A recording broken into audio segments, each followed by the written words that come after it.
Friday, I broke down the Thanksgiving NFL games and I gave you the rest of week 12 money line picks and best bets. In total, I ended up going 12-4 in the money line, which for me at 123 and 57 on the year.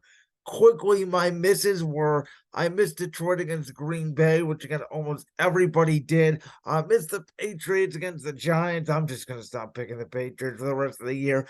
Missed Cleveland over Denver, which was, a heartbreaking miss for me living in Cleveland, and then missed Minnesota last night. I thought they would beat Chicago, though I said, divisional games are tricky. Chicago played well against Detroit. I said on Friday, be careful here. I said, be careful with Green Bay, and I said, be careful with Chicago. I'm going to pick both home teams in the NFC North, but I said we could get two upsets, and I was completely right on that. Now, my best bets, I did hit Jacksonville -1.5 against Houston. I hit Tennessee against Carolina, which we'll get to that disastrous situation. Hit Indy against Tampa. Hit Baltimore against the Chargers on Sunday night, thanks to that Zay Flowers touchdown. And my only miss was Cleveland, who was a 1.5 point dog at Denver. I said I had a lot of Browns fans. Of course, you guys know I'm a big Philadelphia Eagles fan, but I'm from the Cleveland area. All my friends and family are Browns fans. And a lot of Browns fans banging on me, telling me to take the Browns, telling me, why do I pick the Steelers every week? And lo and behold, I switch up Pittsburgh for Cleveland. Pittsburgh covers against Cincinnati, and I cost myself 5 for 5 in best bets. Should have listened to myself, not the fans off the shores of Lake Erie. But as I said to kick off today's podcast, this is the time of year where we really start covering the good teams. You really stay away from the bad teams. So in my week 12 recap, it's not going to be as long as what the usual recaps are. I feel like, though, who knows? We're going to dive into the real narratives that matter. A narrative that does not matter is the Jets. I said, could their defense get a couple pick sixes? Could they score enough to cover the 9.5 point spread? That was the only question. And then they gave up a touchdown on a Hail Mary. And Tim Boyle cannot move the ball, and Aaron Rodgers not saving them. They need an offensive line. They need better weapons outside of Garrett Wilson. We said, going into the year, this Jets team is between an 8 and 9 win team, and that's with Aaron Rodgers on the roster. Without Aaron Rodgers, who's probably good for 3 or 4 wins a year, this is what you get from the Jets. I'm not in love with Robert Saleh, but I'll say this: the defense plays well, and for the Dolphins, they just bullied them in the second half. But again, it's not really a contest when you're dealing with Tim Boyle on the offensive side of the ball. New England missed a field goal to send the Giants game to overtime, which, I mean, wouldn't this battle for essentially the number one pick or maybe the number two? We'll see if Carolina loses out now. Um, wouldn't that have been perfect? But instead, New England missed a field goal. Giants damage their draft reputation. They win the game over New England, who is now essentially locked to being a top 3 pick in the NFL draft, which I've never seen before in my lifetime. I was born in 1998, started watching football in 2004, the year the Patriots defeated the Eagles in Super Bowl 39, which, if you don't know, that's how I became a Philadelphia Eagles fan, even though I was born and bred in Cleveland. The Donovan McNabb, Brian Dawkins, Brian Westbrook days. I've stayed with my team throughout. But yeah, New England, I mean, I've talked about it. I think that this needs a fresh restart. There's a lot of talk about Bill Belichick potentially leaving.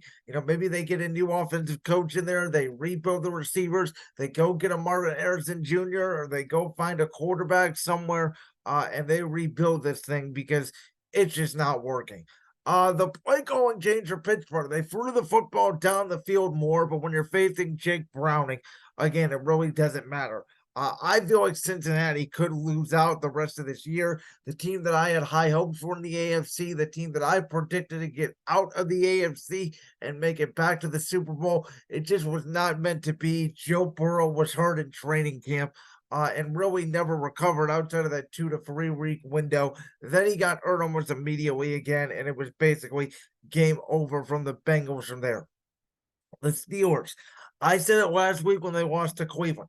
The Steelers and Browns are mirror images of each other. They don't have great quarterbacks, and I know I'm comparing Kenny Pickett to Dorian Thompson-Robinson. That's about Kenny Pickett's ability. He's not great. Both have a pretty good receiving core. George Pickens, Amari Cooper, Pat Fryermuth, David Njoku, Deontay Johnson, Elijah Moore. Both have pretty good offensive lines. Both have great defenses. Both are not going to score a lot, and you're going to need their defense to make plays to win games. Now, Jacksonville at Houston. I said a lot of people were saying the Texans are going to win this game. CJ Stroud's already better than Trevor Lawrence. I called baloney on it. A lot of people are in love with CJ Stroud. I still am not in love with CJ Stroud. I've said we've seen a lot of rookies coming to the NFL and light the world on fire. We've also seen a lot of rookies come in and struggle and then be better than their proteges after 1 year. Look no further than Mac Jones. Looked really good in New England his first year. Look where he's at now. Josh Allen, a lot of people said he couldn't throw. A lot of people said the Browns made the right call, drafting Baker Mayfield in 2018. People said Lamar Jackson could not throw. Lamar Jackson was not going to work in the NFL. Look at Baltimore and Buffalo now with the new play caller change. As opposed to where Cleveland was, they had to go out and get Deshaun Watson. So to me, the jury's still out on Houston, though he is making Tank Dell look like a legitimate wide receiver. I just think that they're not there yet. Jacksonville tried to blow the game, but really they controlled the game throughout. They still are right there in the AFC South. I think that they are the best team. And I'm telling you right now, look out for those Indianapolis Colts. Speaking of the Colts, as I already mentioned, I picked them to cover the 2.5 against Tampa. I like Shane Steichen coming off a bye against Baker Mayfield and those Bucks. And if you look at the Colts schedule coming up, they got the likes of the Steelers and the Raiders on there. I believe Carolina may be on there as well. There's potentially no, I'm sorry. They already played Carolina a couple of weeks back. I think Atlanta's on there. There are winnable games there for for Indianapolis to go on a run. They're in the last wild card spot right now. I'm telling you, don't be surprised at the Colts. Even with Gardner Minshew, we all thought their season was over. Shane Steichen, a very bright offensive mind. Don't be surprised if Indianapolis gets into the postseason. For Tampa, I keep saying it. I don't know why they haven't given Kyle Trask a chance yet. Baker Mayfield got hurt early in the game. Trask took a couple of snaps. Mayfield came back in. We need to see what you have in Kyle Trask for the rest of the year. Stop trying to pretend like you have a chance to make the playoffs or do anything in the postseason in that terrible NFC South division. Carolina fired Frank Reich after they put up only 10 points against Tennessee. I did pick Tennessee to cover the 4-point spread. They ended up doing so by 7. Will Levis was not great in the game. Derrick Henry eventually got going. Bryce Young has nothing to work with. This was not Frank Reich's fault. I think Frank Reich is a very smart offensive coach. Would not be surprised if he landed somewhere else next year, maybe back in Philly or in Jacksonville. Him and Doug Peterson, him and Nick Sirianni, both very close in their relationships. There's a lot of back and forth reports as to whether owner David Tepper forced Bryce Young on Carolina's hand. For the record, as I keep saying, I had Bryce Young as my best quarterback on the board. This may be my first whiff ever when it comes to the quarterback position, because I'm usually pretty right when it comes to the quarterback position. Bryce Young has less touchdown passes this year than Tommy DeVito. That's a huge problem. But in the end, maybe Bryce Young is just not an overcomer. I mean, they fired Josh McCown as well. They're not really giving him any chances to succeed, in my opinion. Every time I watch Carolina, by the time Bryce Young takes a step in the shotgun, he is immediately on the ground again. I don't think the kid has a chance. Adam Thielen's had a nice year, but again, he's an old, slow slot receiver. They don't have a tight end. They struggle to run block. Miles Sanders and Chuba Hubbard cannot get a lot going consistently because they're always falling behind the chains. It's just a mess in Carolina. They had an offensive coach. They fired an offensive coach. David Tepper is irrational. I think he's seeing what's going on in Houston and blaming it on Frank Reich and co. I don't think it's their fault. I think they needed a year to get the offensive line right. You need to go spend money on an offensive line, draft a bunch of offense in the draft. The defense is still pretty good as Chris Tabor will take over as the interim head coach. But Carolina right now is a mess. But as we've seen out of Houston, if you get the right coach, play caller combination, you can turn it around pretty quickly. I took Atlanta, even though they were 1.5 point dogs over the Saints, because I said I think the Saints offense stinks. Their last 3 touchdown passes were run by Taysom Hill and Jameis Winston, not even Derek Carr. They kicked 5 field goals in this game. Bijan Robinson finally got involved, and dare I say, out of Tampa, New Orleans, and Atlanta, I'm not a big believer in the Falcons. Their over/under was 8.5. It may be right there, about an 8 to 9 win team, but I think Atlanta may be the best team in that NFC South, though they would get killed by Dallas, so I think is destined to face the winner of the NFC South. Good news for Dallas is, they would be playing in a dome, which they're used to in Atlanta or New Orleans for that wild card game. Didn't understand why the Rams were only 1.5 point favorites. They dismantled Arizona, who was a nice story when they beat Atlanta. Who knows, that may cost Atlanta the division, which Atlanta may be thinking that's a good thing because we don't have our quarterback in Desmond Ritter. But I said Arizona wants to stick with Kyler Murray. I think it's a mistake. If they get the number 2 pick, I would draft Drake May. I would trade Kyler Murray because quarterback wins are a real stat. I say this on Justin Fields all the time. Good teams, good coaches, good quarterbacks. They make, chicken stew out of chicken bleep, and they find a way to win games. And Kyler Murray has not won games over the last couple of years. Antonio Pierce, good story for the Raiders when they were up 14-0. Then it was a 31-3 bashing. Kansas City got their stuff together. Isaiah Pacheco had a good game. Chiefs own the Raiders. There's that. Kevin Stefanski decided to run a jet sweep when the Browns were running the ball down the throat of the Broncos when it was a 17-12 game. Instead, a fumble occurred. The Browns never really got back in the game from that point. My bet lost. Denver's won 5 in a row. Russell Wilson is cooking with Sean Payton, even though he's not throwing the football a lot. And Denver turned those red zone opportunities. The one thing I talked about with Denver going into this game, which team can turn the red zone opportunities into touchdowns, because Denver and Cleveland both were kicking a lot of field goals. Denver did that. Dorian Thompson-Robinson got knocked out of the game. PJ Walker came in. It sort of felt like the Browns gave up at that point. Now they are 7-4. The Browns have played 11 games. They're 7-4 somehow when their quarterbacks this year have been Dorian Thompson-Robinson, PJ Walker, and a banged up Deshaun Watson since week 3. It's a testament to Jim Schwartz and that defense. But again, just like the Steelers, they almost can't give up more than 14, 17 points or they're going to lose the game. Kevin Stefanski is an offensive-minded head coach, and the offense feels like they are stuck in the mud. It is so predictable, yet they are so good at running the football. Stefanski tries out tricky. I think Matt LaFleur, I compare them a lot to Green Bay, and I did even this last year, because LaFleur was so good on script with Aaron Rodgers. Stefanski was so good on script last year with Jacoby Brissett, and then a lot like Matt LaFleur, they would fizzle out in the second half.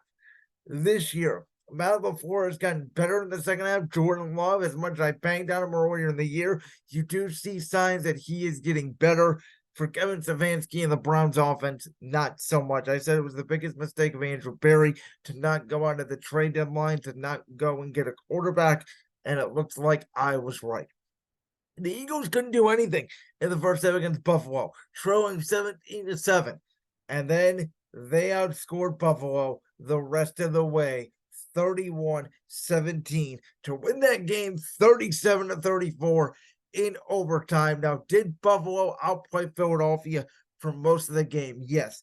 Does this Bills offense look a lot different with Joe Brady calling it as opposed to Ken Dorsey? Yes. They're running the football more with James Cook. It's a lot more short passes. It's a lot more intermediate. Getting Gabe Davis involved and Dalton Kincaid. Not as much as Stephon Diggs. I thought the play calling, they had Sean Desai, the Eagles defensive coordinator, having fits all day. The Josh Allen running. Josh Allen played maybe the best game he's played since that Kansas City playoff game. And yet, the one turnover he threw, which was a great break on the ball by James Bradbury, opened up the door. The Eagles were able to use the outside zone running game with DeAndre Swift, Kenneth Gainwell, Boston Scott, as opposed to the inside zone running game in the first half to wear down that Buffalo defensive line. A.J. Brown, Devontae Smith coming alive. Jalen Hurts, a great throw to Zacchaeus in the back of the end zone, which kept off a 3 touchdown throws in the last 4 pass attempts for Hurts and the Eagles, as that offense again got hot in the second half. Brian Johnson, Nick Sirianni keep making adjustments. And we said this Eagles team was going to look different without Shane Steichen, without Jonathan Gannon. I thought the loss of Steichen was a bigger loss than Gannon. To this point, I was right. I said they're not going to dominate people as much as they did last year. It sometimes takes an hour for them to get going, but they're a great adjustment team. And this team knows now, no matter the deficit, they can come back and win games. We knew the going to their schedule: Dallas, Kansas City, Buffalo, San Francisco, Dallas again, Seattle. They're halfway through that schedule for Reno. They have a 2-game lead for the best record in football, and once again, they proved they are the best team in football. And as I said earlier, Jalen Hurts, was terrible in the first half, was not playing like an MVP at all. Only had like 20 yards and only completed like 2 passes. The second half, Jalen Hurts with both his running and his arm proved why he is the MVP of the NFL through 12 weeks. And again, Philly turned the ball over twice in the second half. One was on a missed exchange between Hurts and DeAndre Swift. One was on a tipped interception. So the turnovers coming back were once again on fluky plays. But when the fluke does not happen, when Jalen takes care of the football, Philadelphia is just really hard to beat because their firepower, not only in the offense side of the ball, but as you saw with Jordan Davis and Jalen Carter wreaking havoc on that defensive line, that young, along with the veterans and Josh Sweat and Brandon Graham, Fletcher Cox, who had to come out for most of the game with, potentially a groin injury. And the biggest sign for Philly, in my opinion, they usually lose games without Wayne Johnson. They won this game, a big win for Philly. Brandon Staley happened. He should be fired. I don't want to spend more time on it. Baltimore covered.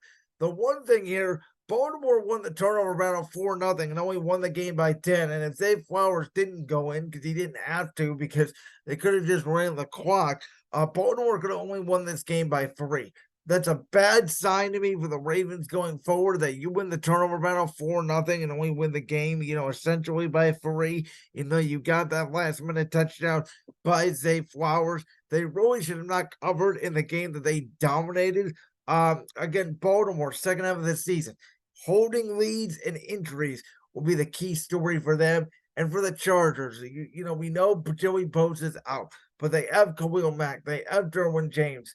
We know Keenan Allen's a beast on offense. We know what Austin Eckler is. We know what Justin Herbert is. And they just don't win football games. That's on the coach.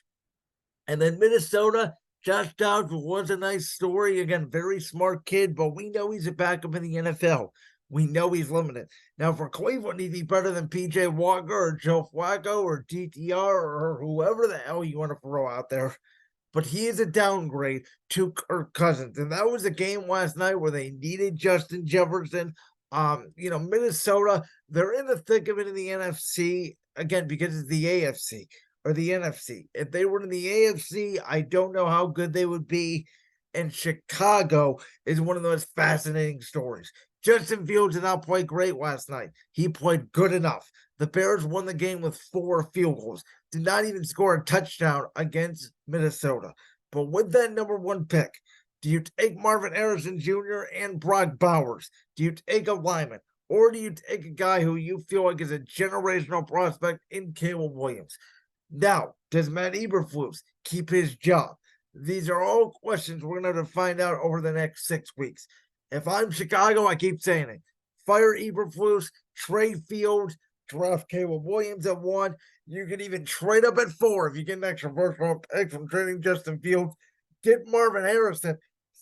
See if Arizona, would be willing to go, 4 and whatever, 4 and 8 or whatever it would be if you can get the number 1 and number 2 pick and get Caleb Williams Marvin Harrison Jr. with an offensive coach, your new combo for the future. That's what I would do if I was the Bears, who won that game last night. Again, Minnesota's still going to probably make the playoffs in the NFC, but that was a hard watch last night on Monday Night Football.